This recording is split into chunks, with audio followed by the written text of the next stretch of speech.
സ്വാമി സുനിൽദാസ്, സ്വാമി സുനിൽദാസ് ഞങ്ങളോടൊപ്പം ചേരുന്നു. സ്വാമി, ഞാൻ ഈ ചടങ്ങ് കഴിഞ്ഞിട്ട് ഇവിടെ വന്നതാണ്.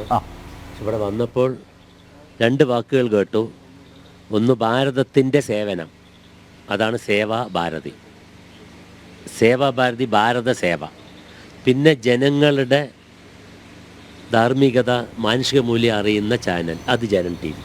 ഇപ്പോൾ ജനുമായി സേവനുമായി അതുകൊണ്ട് ഇങ്ങോട്ട് എത്തി. ആ ചടങ്ങ് കഴിഞ്ഞ് വരികയാണ്. അവിടുത്തെ ഒഫീഷ്യലായിട്ടുള്ള ഗവൺമെൻറ് ആ ചടങ്ങുകളെല്ലാം കഴിഞ്ഞ് വന്നപ്പോൾ തീർച്ചയായിട്ടും നമ്മൾ ലോകത്ത് എവിടെ പോയാലും, ഏത് സ്ഥലത്ത് പോയാലും അവിടെ ഒരു പുണ്യക്ഷേത്രം സന്ദർശിക്കും. അല്ലെങ്കിൽ ആര് പോയാലും, ഇപ്പോൾ തൃശ്ശൂർ പോയ ഗുരുവായൂർ, പാറമേക്കാവ്, വടക്കുന്നത്. അതുപോലെ എൻ്റെ ജീവിതത്തിൽ എൻ്റെ എക്സ്പീരിയൻസ് പറയുകയാണെങ്കിൽ, ഞാൻ എവിടെ പോയാലും ഒരു സേവാ കേന്ദ്രം ഉണ്ടെങ്കിൽ അവിടെ പോകും. അതൊരു പുണ്യക്ഷേത്രമാണ്. സേവാഭാരതി പുണ്യക്ഷേത്രമാണ്. സ്വാമി വിവേകാനന്ദൻ പറഞ്ഞു, നശിച്ചിട്ടും നശിക്കാത്ത ഭാരതമേ. നായക്കളുടെ കുര കേട്ടാൽ ഭയപ്പെടാൻ പാടില്ല, പക്ഷേ ഇടുതി വീണ അനങ്ങാനും പാടില്ല. ഇതെല്ലാം ലോകത്തുണ്ടാവും. പക്ഷെ എനിക്കിവിടെ വന്നപ്പോൾ ഒരു വലിയ അത്ഭുതം ഉണ്ടായി. ഈ സ്ഥലവും ആ സേവാ കേന്ദ്രവും പള്ളിക്കാർ തന്നു, CSIക്കാർ. നമ്മൾ അഭിനന്ദിക്കണം. ഇവിടെ യൂണിറ്റി, പ്യൂരിറ്റി, എല്ലാവരും യൂണിറ്റി, പ്യൂരിറ്റി ആൻഡ് ഡിവിനിറ്റി. ഇതാണ് ഇവിടുത്തെ ഉപനിഷത്തും വേദവും എല്ലാം പറഞ്ഞിരിക്കുന്നത്. നിങ്ങൾ വിവേകാനന്ദ സ്വാമി എന്താ പറഞ്ഞു? പ്രാർത്ഥിക്കുന്ന ചുണ്ടുകളേക്കാൾ ശ്രേഷ്ഠം സേവാഭാരതിക്കാരെ സേവനം ചെയ്യുന്ന കൈകളാണ്. കർമ്മണ്യേ വാധികാരസ്ഥേ മാ ബലേഷു കഥാജന. നമ്മൾക്കിത് വിലപിക്കും, പിന്നെ അഭിപ്രായ വ്യത്യാസങ്ങൾ ഉണ്ടാകും. ഈ നായക്കളുടെ എന്തിനു ഭയപ്പെടണം? നമ്മൾ സ്ട്രോങ് ആയിട്ട് കർമ്മരംഗത്ത് പോകണം. 1000 വീടല്ല. എന്നിപ്പോൾ അവിടെ ചടങ്ങ് കഴിഞ്ഞ് വന്നപ്പോൾ അവിടെ ഈ വരുന്ന വഴിയിൽ ഒരു സഹോദരൻ, ബിസിനസ് ഹോസ്പിറ്റൽ ഡയറക്ടർ എന്ന് പറഞ്ഞു. അദ്ദേഹം പറഞ്ഞു, സ്വാമി 2 ഏക്കർ തരാം, ലാൻഡും നിങ്ങൾക്ക് ട്രസ്റ്റിന് തരാം, 50 വീടും കെട്ടിത്തരാം. അപ്പോൾ നല്ല മനസ്സുള്ളൊരു ലോകത്തുണ്ട്. നമ്മൾ ഒരു മുന്നോട്ട് വരിക. അപ്പോൾ സേവാവേദിക്ക് അത് തരാൻ തയ്യാറായിരിക്കുകയാണ്. ഞാൻ പാലക്കാട് മുതലപ്പടിയിൽ നിന്ന് വരില്ല, നിങ്ങൾ ഇവിടെ ഇരുന്ന് ചെയ്യാം. ഞങ്ങൾ പ്രാർത്ഥിക്കുകയാണ് വേണ്ടത്. പക്ഷേ പ്രകൃതി ദുരന്തങ്ങൾ എങ്ങനെ വന്നു? സമുദ്രവസതേ ദേവി പർവ്വതസ്തനമണ്ഡലെ. ഭൂമിദേവിയുടെ മന്ത്രമാണ്. വിഷ്ണു പത്നീം നമസ്തുഭ്യം. അടുത്ത നിയമം പാലിക്കണം.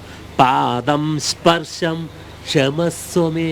ഈ ഭൂമിയിൽ നിങ്ങൾ പാദം വെക്കുന്നതിന് മുമ്പ് ഭൂമി ദേവിയോട്, പ്രകൃതി ദേവിയോട്, മാതാവിനോട്, സ്വന്തം മാതാവിനോട് ക്ഷമ ചോദിച്ചിട്ട് വേണം ഒരു ദിവസം തുടങ്ങണമെങ്കിൽ. നമ്മളുണ്ടോ? എത്ര കോറിയുണ്ട് ഇവിടെ? എത്ര കോറിയുണ്ട് ഈ ഭാഗത്ത്? അപ്പോൾ ഇത് നമ്മൾ എതിർക്കും. ആ എതിർപ്പുകൾ വന്നുകൊണ്ടേയിരിക്കും. പക്ഷെ നമ്മൾ കർമ്മങ്ങൾ ചെയ്തുകൊണ്ടേയിരിക്കണം. തീർച്ചയായിട്ടും ഇപ്പോൾ ഇവിടെ കൊടുക്കേണ്ട മരുന്ന്, ആ സഹോദരൻ പറഞ്ഞ പോലെ ഇവിടെ സ്നേഹമാണ്, സഹതാപമല്ല. അതെ, തീർച്ചയായും നമുക്കിവിടെ സ്നേഹത്തിൻ്റെ ശബ്ദം കൊടുക്കുക, സ്നേഹിക്കുക. ഇപ്പോൾ ആ ജനങ്ങൾക്കും ക്യാമ്പിൽ നമ്മുടെ എല്ലാം ഇന്ന് രാവിലെ തൊട്ട് സന്ദർശിച്ചു. അവർക്ക് ആവശ്യം ഇപ്പോൾ ഭക്ഷണം ധാരാളമുണ്ട്, വസ്ത്രമുണ്ട്, മരുന്നുണ്ട്, എല്ലാവരും ഭയവുമാണ്.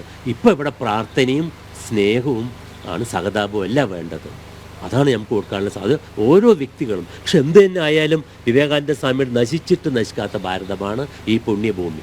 ഇവിടെ ഭാവരാഗ താളമാണല്ലോ ഭാരതം. തീർച്ചയായും ഭാവമില്ലാത്ത ഭാരതം ഉണ്ടാകും. എവിടെ രാഗമുണ്ടോ അവിടെ ഭാരതമാണ്. എവിടെ താളമുണ്ടോ, താളം തെറ്റിയാൽ എല്ലാം തെറ്റും. അതാണ് ഭാവരാഗ താളം ഭാരതം. പക്ഷേ നമ്മുടെ മഹാരഥന്മാരെല്ലാം ഒരു വാക്ക് പറഞ്ഞിട്ടുണ്ട്. ഇന്ന് ലോകത്തെ ഏറ്റവും കൂടുതൽ പുതിയ യുവതലമുറയടക്കം ആരോട് ചോദിച്ചാൽ ടെൻഷൻ. എന്തെങ്ങനെ ഒരു വാക്ക്? ഒരു 5 വയസ്സായ കുട്ടി, അതിന് അമ്മയും അച്ഛനും പറയാനും മെഡിക്കലാകണം, അപ്പോഴേ ടെൻഷനായി. ഈ ടെൻഷൻ എന്താ മരുന്ന്? മൂർഖൻ പാമ്പ് കടിച്ചാൽ അതിൻ്റെ പ്രതിവിധി മൂർഖൻ്റെ വിഷം, അല്ലേ? അൺലി കടിച്ചാൽ അൺലിയുടെ വിഷം. ടെൻഷൻ്റെ മരുന്ന് ടെൻഷൻ. അറ്റൻഷൻ. ശ്രദ്ധാവാൻ ലഭതേ ജ്ഞാനം. ഭഗവത്ഗീത. നമ്മൾക്ക് എവിടെ കോൺസെൻട്രേഷൻ ഉണ്ടോ, എവിടെ ഭഗവാന്റെ നാമം ഉണ്ടോ, അവിടെയാണ് ഭഗവാൻ ഉണ്ടാകും. Unity, purity, divinity. തീർച്ചയായും ജനം ടി വിയുടെ മഹൽ കാര്യങ്ങൾക്ക് ഒരുപാട് ഇത്രയും ദിവസം ഓരോ വ്യക്തികളുടെയും ആ അമ്മമാരുടെ സങ്കടമൊക്കെ ലൈവ് പ്രോഗ്രാമിൽ കാണുമ്പോൾ തന്നെ നമുക്ക് എത്ര പേരാ ജനം ടി വി എല്ലാം കണ്ടിട്ട് അത് വലിയ സർവീസാണ്. അവർ ത്യാഗമാണ്. ഊണില്ല, എത്ര ദിവസം ഇവരെല്ലാം വന്നിട്ട് വീട്ടിൽ ഭാര്യമാർ, കുട്ടികൾ, അച്ഛൻ, അമ്മ, എത്ര പ്രശ്നങ്ങളാണ്. നമ്മളൊരു വീട്ടിൽ നിന്ന് ഒരാൾ ഇറങ്ങി വരണമെങ്കിൽ അതിൻ്റെ ത്യാഗമാണ്. ഇവരെത്ര ദിവസം ഊണില്ല, ഉറക്കമില്ല, ഇത് ജനങ്ങളിൽ എത്തിക്കണം ഓരോ രംഗങ്ങളിൽ. അപ്പോൾ അവർക്ക് വേണ്ടി പ്രാർത്ഥിക്കുക.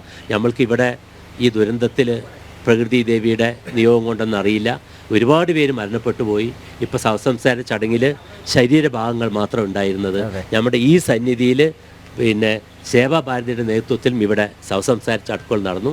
നമ്മൾ ആ ആത്മാക്കൾക്ക് വേണ്ടി എല്ലാം പ്രാർത്ഥിക്കാം.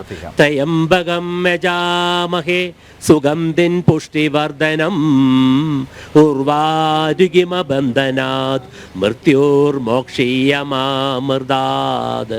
ഓം ത്രയംബകം യജാമഹേ സുഗന്ധിൻ പുഷ്ടിവർദ്ധനം ഉർവാരുകിമബന്ധനാത് മൃത്യോർമോക്ഷീയ മാമൃതാത്. ദൈവമേ സച്ചിദാനന്ദ, ദൈവമേ ഭക്തവത്സല, ദൈവമേ നിന്റെ കാരുണ്യം പരേതാത്മാവിനേകണേ. ഓരോന്നില്ലൊന്നുമേ ഞങ്ങൾ പോയാൾക്കുള്ള ഗതാഗതം എല്ലാം നിന്നിൽ സമർപ്പിപ്പൂ. കാത്തുകൊള്ളുക ദൈവമേ, പാപമോചനമുണ്ടാവാൻ പുണ്യവൃത്തി ഭവിക്കുവാൻ. ദൈവമേ നിന്റെ കാരുണ്യം പരേതാത്മാവിനേകണേ. നീ അയക്കുന്നു നിർത്തുന്നു, നീ നിർത്തുന്നു ദേഹിയേ. നിന്റെ ഇച്ഛയ്ക്കു കീഴ്പ്പെട്ടു ഞങ്ങൾ വാഴുന്ന ദൈവമേ. നിന്റെ നാമം മഹാമന്ത്രം, നിന്റെ ക്രിയ മഹാക്രിയ. നീ താൻ പുരോഹിതൻ ദേവാ, സർവകർമ്മൈക്യ സാക്ഷി നീ. എല്ലാം ഒടുക്കം വന്നൈക്യമടയും ശാന്തിതമാമാം. ദൈവമേ നിന്റെ സായുജ്യം പരേതാത്മാവിനേകണേ.